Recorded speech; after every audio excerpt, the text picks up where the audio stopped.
resuming. I call this meeting to order. Welcome to meeting 105 of the Standing House of Commons Committee on Official Languages. For those viewers, there's a bit of a delay which was caused by technical issues, and that's now been resolved. So I'll skip over the technicalities. We're all regulars and fully aware of what we need to do to avoid acoustic accidents, and I refer you to the note on the tables so as regards what should be done and should not be done. So we're resuming the debate on Mr. Beaulieu's debate. So let's sink our teeth back into that. We have a proposed amendment from Mr. Sampson. That's where we're at. We had a list of speakers when we adjourned on Monday, and in order, it's the following speakers: Mr. Dallas Sampson, Mr. Joël Godin, Mr. Mario Beaulieu, Mr. Francis Drouin, Mr. Marc Serré. I'll repeat that: Sampson, Godin, Beaulieu, Drouin, Serré. We'll start with Mr. Sampson. The floor is yours, sir. And you've got about 6 minutes.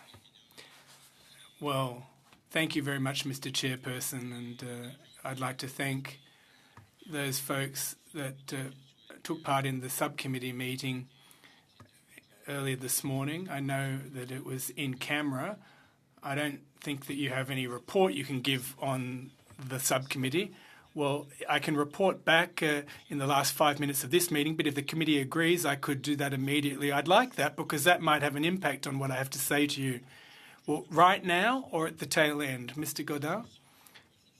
Well, yes, on that particular point, and I listened to you religiously, so I'll refer back to what you just said. Let's not waste any time right now. Let's do this at the end of the meeting. That's what I suggest. Well, that was my intention to take the last 5 minutes of the meeting. Mr. Sampson, the subcommittee didn't conclude what it had to do. We still have a little bit more to get through before I issue a final report, but I'll take the last 5 minutes of this meeting to give you a bit of a rundown. Well, thank you. Mr. Sampson, the floor is yours. It strikes me the subcommittee is taking its time.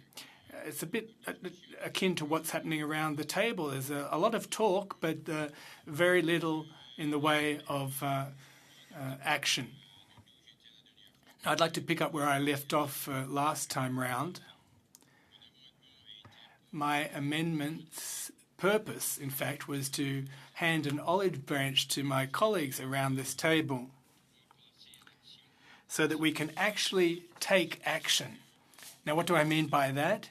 The continuum. It's the first time in Canada's history, in fact, that we would be studying the continuum, and the analyst can confirm this with her wealth of experience, that we'd actually be properly tackling the issue of a continuum. We've used the word in the past, but it's finally been recognised under the Charter of Rights in 1982, Clause 23, which referred to schooling, and if my memory serves me correctly, it referred to the age group 5 to 18 or 21. I can't recall exactly.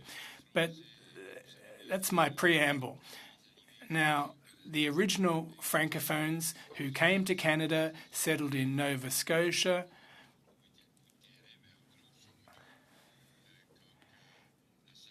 and when Saguenay says it was the cradle of the, then who's going to call that into question? Samuel Champlain didn't go across Nova Scotia before coming to Quebec. I'm sorry about that. Some people would like to say that it wasn't the case and that he landed in 504 and he went to the Magdalen Islands and then ended up in Quebec. So I'm not sure if how familiar you are with the map of Nova Scotia, but there you have it. So that's my starting point. The newcomers, the cradle of Acadia, and for my colleagues from New Brunswick, and the territory of Acadia was bigger than Nova Scotia.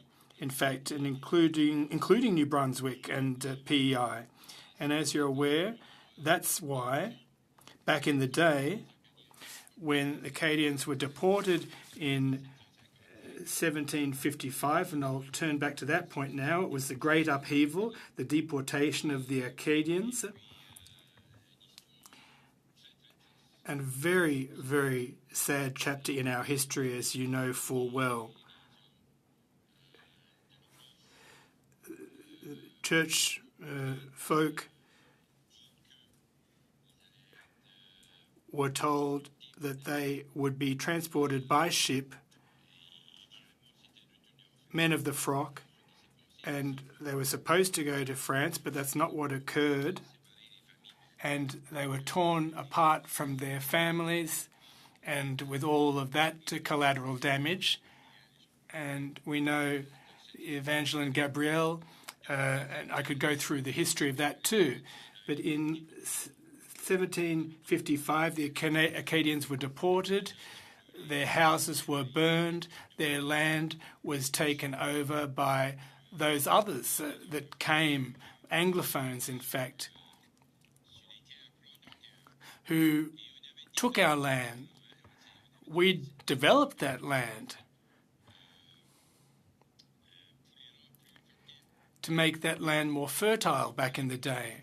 So I don't want to rehash history, but I want to get back to brass tacks, and that is the continuum.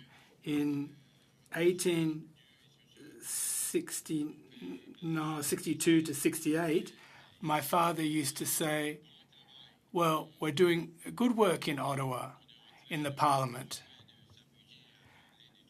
And we're not just messing around talking about things willy-nilly. We're focusing on legislation on bilingualism. That's what we were doing. And that legislation was going to provide for a number of powers. And that brings me back to the amendment to the motion that I've moved. That is to make some kind of headway, some progress. So here's what occurred. In 1969, the Liberals, under the aegis of Pierre Elliott Trudeau, and I'd like to recognise and acknowledge the excellent work of Lester Pearson, who was the champion, if you will, of a lot of what was achieved in terms of the legislation on bilingualism that changed the lay of the land in Nova Scotia. And I think I'm well placed to tell you that it also changed things across Canada, especially outside Quebec. Moreover, it consolidated the good work that Quebec was doing at the time.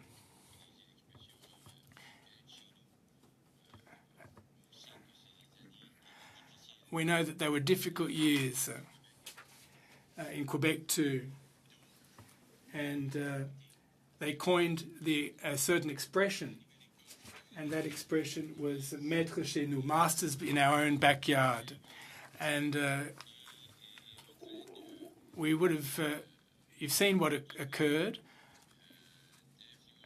You have a unilingual province that was going to take root across a number of major institutions in Canada. And when I say major institutions, I'm referring to the universities, post-secondary schools, as Mr. Beaulieu refers to in his motion.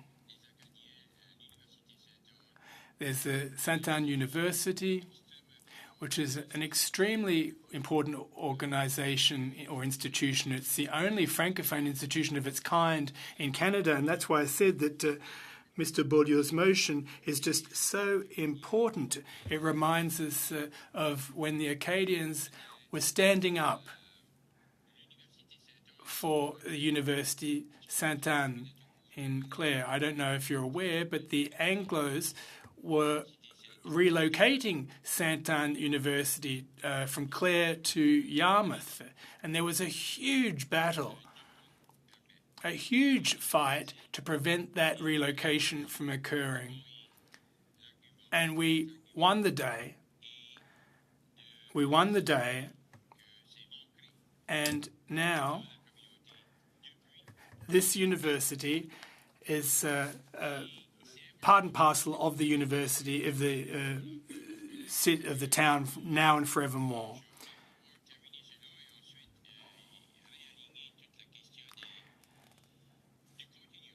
Now, I'd like to turn my attention to the continuum now. In Sainte-Anne, we were able to keep Canada's only francophone university there in place. But it's not the same thing that happened in... Raconte l'histoire, parce que la plupart d'entre vous ne connaissez pas l'histoire, j'imagine. In Madam Island. I'm sure that most of you aren't aware of what occurred with regards to the university, Cinefex University. I'm not sure if you're familiar with that chapter of history. Brian Moroney studied in Cinefex, and I know that folks have referred to that on a number of occasions. Saint-Effex. But that post-secondary education institution, Cinefex, was the Chalifat College. And I don't know if Mr. Godin was aware of that, but that particular institution was founded on Madame Island in Alichat. And I went there, and I was really disappointed. Alichat is the capital of Richmond on Ile Madame, and in the 1930s, it was expected that they would exceed the Alichat population in total residents. But Alichat College became Saint-Effex because the Anglophones relocated that institution to Antigonish. So you can imagine what things would have looked like had Madame Island still had that institution. Now, what's upset me, and I'd like to come back to Mr. Beaulieu's motion, is this whole issue of francophone institutions outside Quebec and also within Quebec. Now, earlier, I referred to Sainte-Anne University, where we were able to keep that Acadian university there, but we lost the battle in Madame Island. It's one thing to lose something and have it recognized and acknowledged, but it's a different kettle of fish when you lose something and it's not even acknowledged. When I went to Cinefex about 10 years ago, you can only imagine how disappointed I was. I looked at an historical map of the region and of the history of Saint-Effex. There was nothing about Madame Island, nothing. The starting point was when it was founded in Antigonish. So that's when we started to lose ground, if you will. And Mr. Beaulieu's motion further consolidates that argument. We are in control of our destiny from an educational standpoint at the time. It's all well and good to have the institutions, but if you don't have the tools you need, if you don't have the money, well, then what's left? So this is why this motion is so important. But we have to align the entirety of the continuum. Now, in 82, that was a tough year. Now, if memory serves, that's when the kitchen of the long knives came out there, the kitchen debate. That was tough because Article 23, targeting education, was allowing for the very first time to recognize rights to education in French and in English, in French. In Quebec, which had been the bottleneck. I can't remember exactly the phrase that was used in a legal context, but notwithstanding the derogation clause. But for us in Acadia, our Acadians or Francophones outside of Quebec, this was a huge success in '82 with the Charter and the Constitution. And this is where we saw the beginning of a confederation, if you will, or a federation of school boards. Now we're talking about schools, education, and the Acadian schools in Acadia were under the tutelage of the Anglophone school boards. And you can imagine that, I'm not criticizing the capacities or the professionalism of the teaching staff anywhere, but if you're not in charge of your own affairs, you're at a disadvantage. And once again, it was challenged, and it went all the way to the Supreme Court of Canada as a right to education. Should it be under the receivership, as it were, of the English school boards, or are they entitled to their own distinct school boards? The decision came out in favor of the creation of our French language school boards. Now, to keep it local into Nova Scotia, it was in 96 where we created the Provincial Acadian School Board, French language, student body about 3,800 students, and more than 7,000 currently, doubled the school population, the student population. It surely was not easy during that time. One of the major problems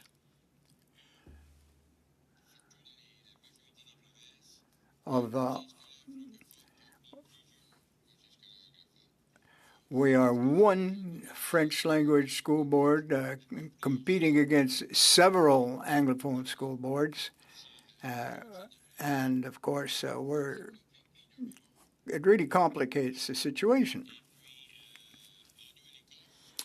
In Nova Scotia now we have 24 over 28 years. But we continue to grow. But it was not easy. Allow me to explain that at the beginning of the 2000s, 1999, 2000, 2001, the Francophone School Board was granted the use of schools, but they were old schools. And do what you have to do, and we're going to build a brand new school right next door. So you can imagine that spanking brand new with 4 or 5 kilometers away from the old school with all up-to-date resources and programming and curricula. And the Francophone side, the old schools, the leftovers, if you will, and trying to offer the same services to their population.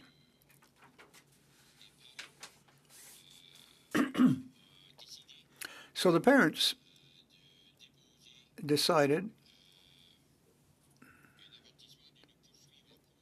they threatened to take them to court. They were going to challenge this, but the school board doesn't have any control for the renovation of these, the infrastructure of the schools. That's a provincial matter. So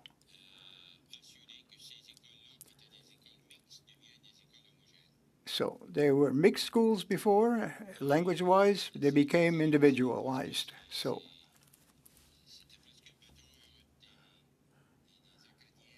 it almost became a war between Acadians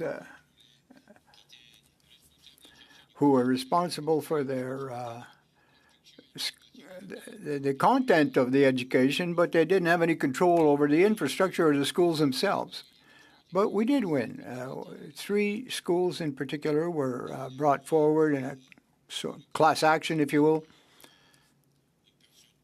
But there was a key player in this, a person who is the first lieutenant governor, Acadian, in Nova Scotia, Arthur Leblanc. And as you can imagine, Chair, an Acadian from l'Île Madame, who was appointed the first Acadian lieutenant governor of Nova Scotia, and he's still in his position. It's almost a miracle. I mean, he's getting on in age. Now, I don't know when he will vacate that, but he spent 50 years of his life in that position, and he is always promoting programs for Acadians. But let me come back to that.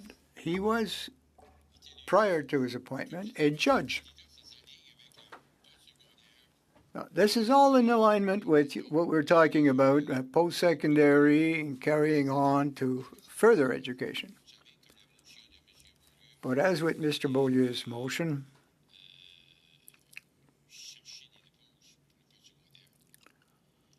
looking to include post-secondary. So the judge rendered his decision.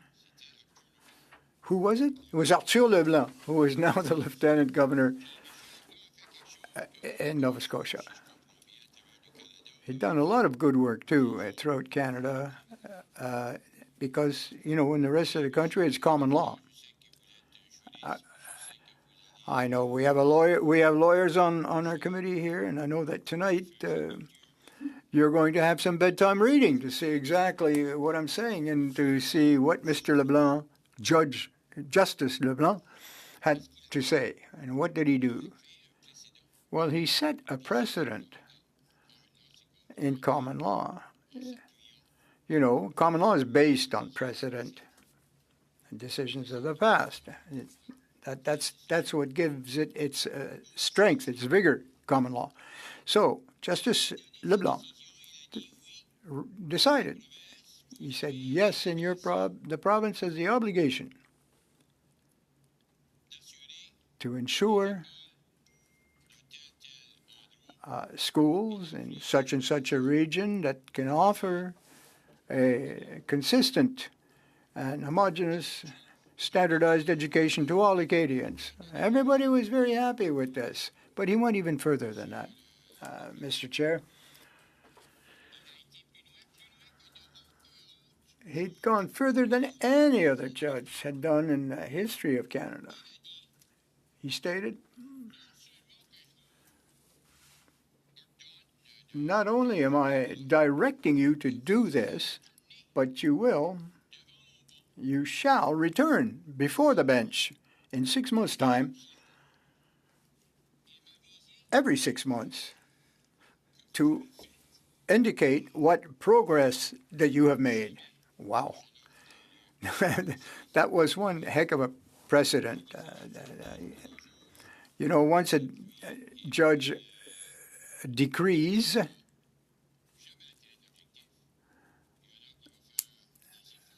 well, you know, sometimes the objective is never achieved. There is progress to be made, but never has a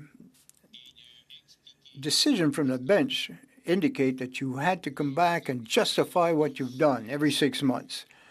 And do you think the province of Nova Scotia accepted this? Not only were they told, you have to do this, provide, but then he gave the detailed instruction, you have to come in and report back every 6 months. Well, they didn't. No, they decided to appeal that, to bring it to the Supreme Court of Canada in order to challenge the decision made in Nova Scotia that Justice Leblanc did not have the legal authority to impose on the province this condition of returning on a systematic basis to report back to the court on its progress. You can guess what happened after that. I'm going to interrupt you for a moment here, Mr. Sanson. I think I know where you're leading us to. But as to the sub-amendment of Mr. Beaulieu, if I understand you, which is to strike out that we report to the House, remove entirely A of his, and a part of paragraph B that the MP Drouin resign from the chair and write to the clerk of the Assemblée Parlementaire de la Francophonie, Canadian section, to call a meeting and remove him from the presidency. I'd like to come back to this, to your sub-amendment there, if we could. Thank you for making the link. No. It's quite valid. A few weeks ago, the key word, if you recall, was that the choice of an education in French, post-secondary or not, and because of your intervention, thank you, I will make that link now. Now, I think perhaps you're helping me to get me back on track. Boom. So the key word in all of this is jurisdiction. Mr. Beaulieu's recommendation is not in order. We do not have the jurisdiction, the mandate to do what is requested of us in this. We can't force Mr. Drouin to resign. So there was meeting that occurred by the Assemblée de la Francophonie, not called for by this committee, but through its regular channels on the issue, and they did meet, and following all the rules, the result was a determined conclusion that Mr. Drouin should continue his excellent work within the Assemblée, not only in Canada, but internationally as well, as chair. So it's to have the authority, the mandate, the jurisdiction. And this was the same thing that happened with Arthur Leblanc, Justice Leblanc, back in the day. He says, yes, I do have the authority to do that. And he was challenged. He says, well, take it to the Supreme Court. But they decided not only did he have the authority, but he also created a precedent, which allows, it could fundamentally change the whole way. You're a lawyer, a chair, you know how this works. A precedent is a precedent.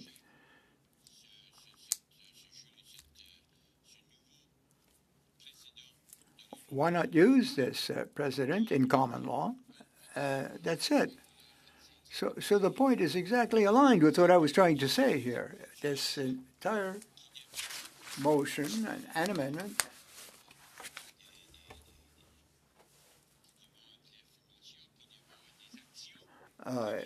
screams out for follow-up action. Que I think I already mentioned this previously. I can't tell my neighbour what to do with the land behind his house. I have no jurisdiction over his land. And it's a bit similar to that kind of analogy. We don't have jurisdiction in this matter. So as I've said on several occasions now, if the members across the way took a cold, hard look at themselves in the mirror and acknowledged that we were in the process of wasting time and that we should be buckling down and coming back to brass tacks, dealing with the motion and then concluding the post-secondary education study. We have a specific amount of time at our disposal.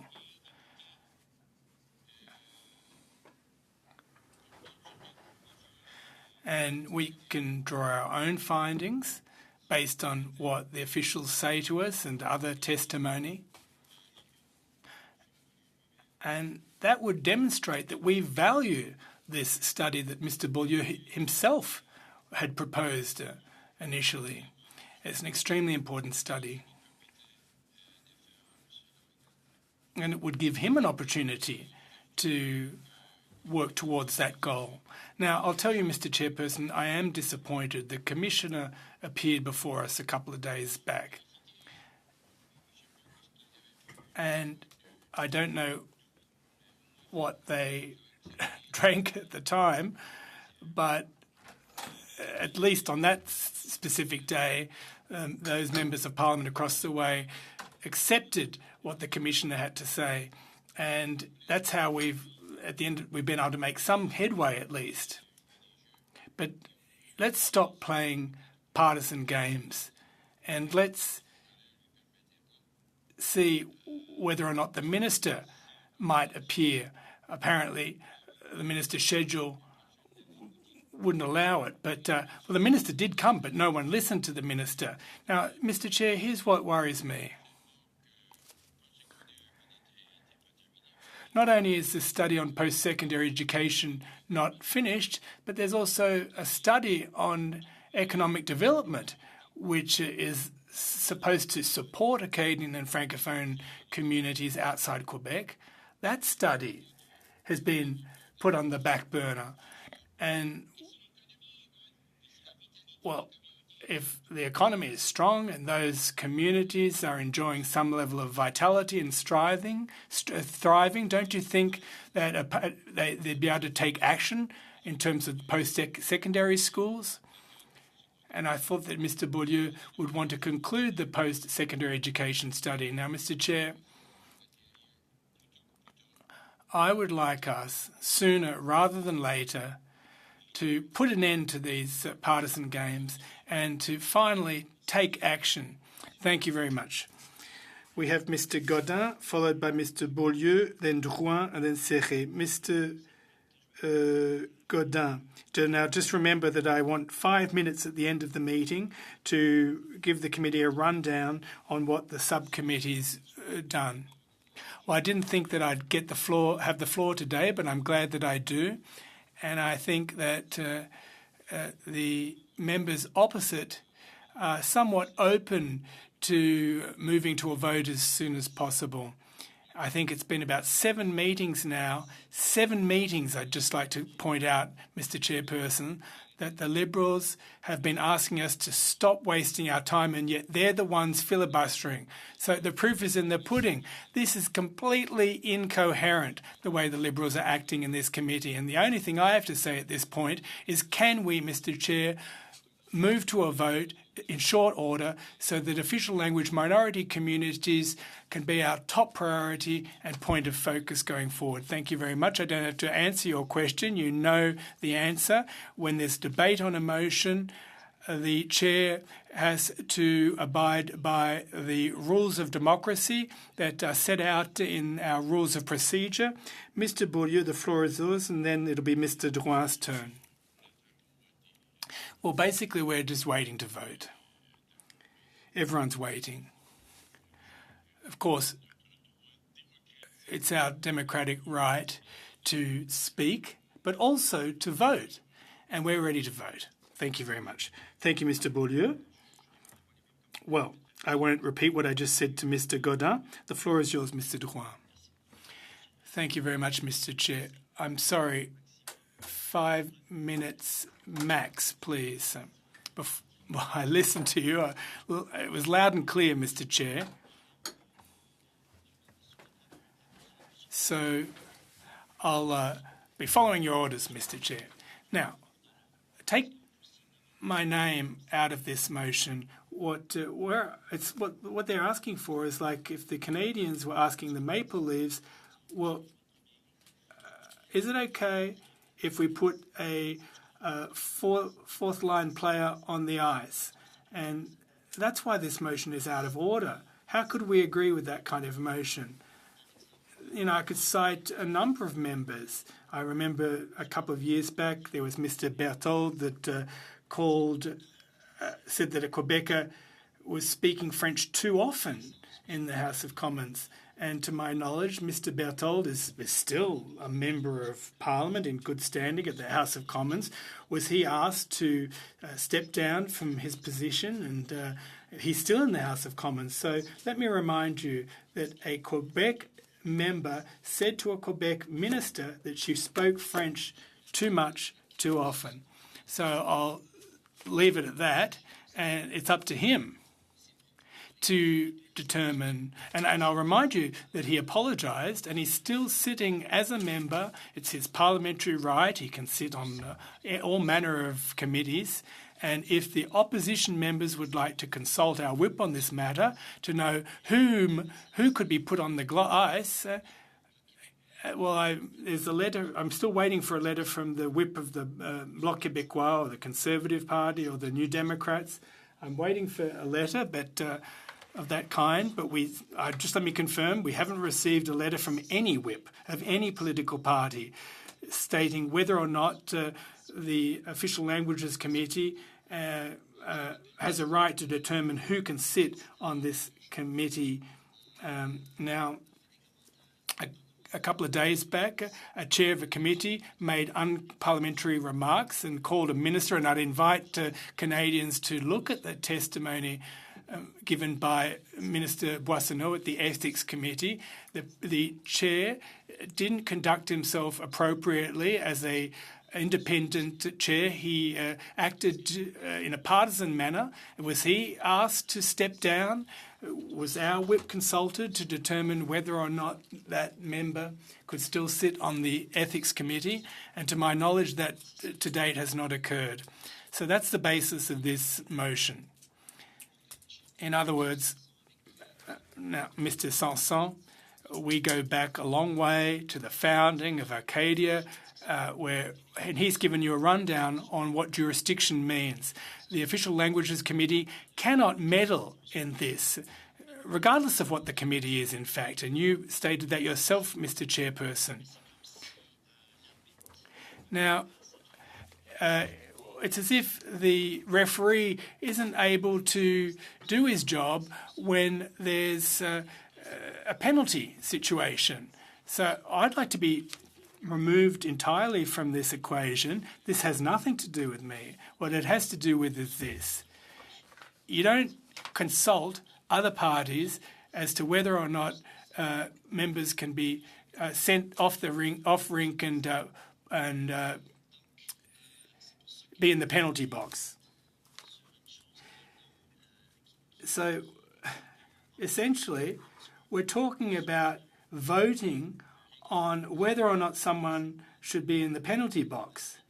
And listen, our Green Book does not provide for that kind of action. So please take me out of this equation. It's unacceptable. It's egregious. This will create a precedent in other committees. If someone says something with which we don't agree, well then a majority of members could say, well, point to the fact that this was done at the Official Languages Committee. Let's just move a motion so that X, Y, or Z MP can no longer be a member on X, Y, or Z committee, and would be stuck with that forevermore. It would create a lifelong precedent. Listen, it's going to happen to everyone at some point. It happens to members from various parties. It's a bit cyclical.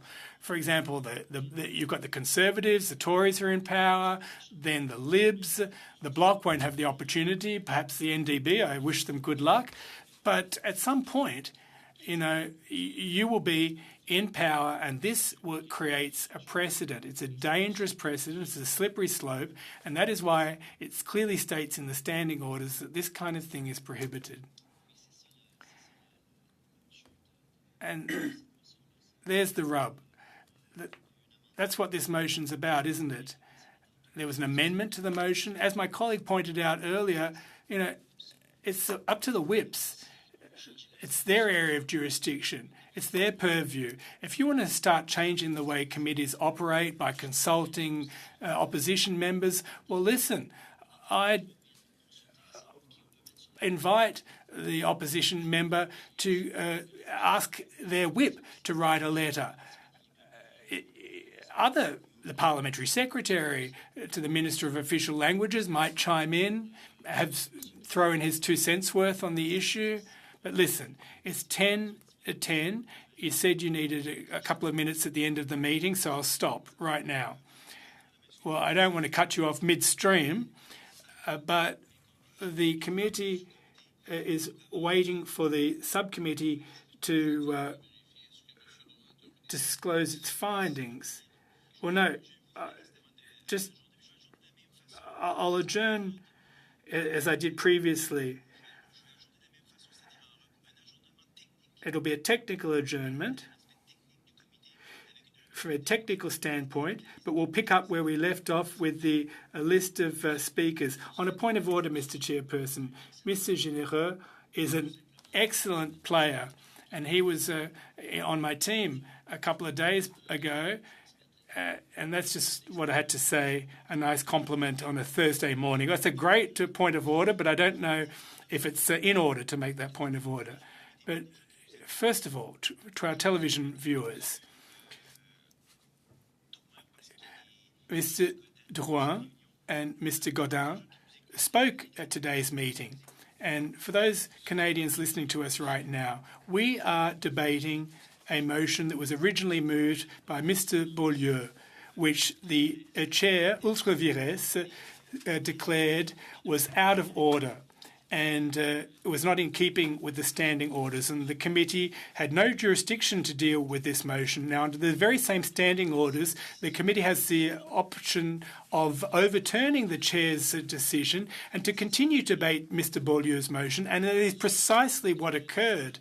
Now, when you have an amendment, you can make sub-amendments, and Mr. Sampson made moved a sub-amendment to Mr. Beaulieu's motion. And when that kind of thing occurs, a debate ensues. And the chair, in keeping with the standing orders, cannot interrupt debate on a sub-amendment to a motion, and that's where we're at this point in time. So I'll stop there, but I just wanted to tell you where we're at from an objective standpoint. Now, let's wrap things up on the motion of Mr. Sanson, and I'll advise you that the subcommittee met this morning. It was a highly productive meeting where we discussed a witness list for our study on the continuum, which was proposed under Mr. Godin's motion. So we met last week, and this morning we still haven't quite finished. We'll be meeting as a subcommittee on Thursday, another hour. Hopefully we'll be done, and we'll be able to provide a report to the plenary committee as of next week and float a dream list of witnesses on the study on the continuum, which will be slated, I imagine, for, at the very earliest, the fall of 2024. But at this point, we adjourn, technically speaking, and will resume next week on Mr. Beaulieu's motion, amended by Mr. Dal-Sanson. The list of speakers in order, as things stand. Not the list of witnesses, the list of speakers. Sorry, thanks for catching me on that. But here's the list of speakers in order. Mr. Drouin, Mr. Serret, Mr. Beaulieu, you're added to the list, Mr. Sanson, Mr. Godin. So let me repeat for the edification of everyone. Starting next week with Mr. Drouin, Mr. Serret, Mr. Beaulieu, Mr. Sanson, Mr. Godin. Now, on that note, enjoy the remainder of your week. This meeting is adjourned.